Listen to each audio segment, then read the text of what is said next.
Ram Ram sir, Lakshmi beauty point में आपका स्वागत है। आज मैं आपरा वास्ते लेना आया हूँ न्यू कलेक्शन, जिनमें एक मंगलसूत्र चेन है, माता पट्टी है, पायल भी है। पायल बहुत अच्छा है, बहुत अच्छी क्वालिटी है, इनमें खूब सारी डिजाइनों भी है। बिछिया भी आयोड़ी है, न्यू चांदी टाइप री रजवाड़ी आड़ आयोड़ी है और बोर भी न्यू कलेक्शन आयोड़ा है। मंगलसूत्र का पेंडल भी है, बहुत अच्छी क्वालिटी है, बहुत अच्छा सुंदर दिखने में मिले।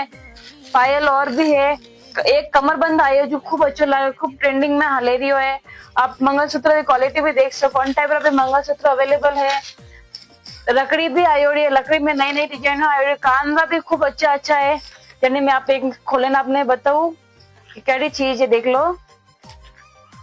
बहुत अच्छी क्वालिटी है, बहुत अच्छी वैरायटी है। और गलारा सेट भी आयोड़ा जो भी खूब हालेरिया है। और सोनकंठी में भी नई नई डिजाइन आयोड़ी है। आपरे भी सजे तो एक बार दुकान मत आवे विजिट करो। दुकान रो नाम है लक्ष्मी ब्यूटी पॉइंट।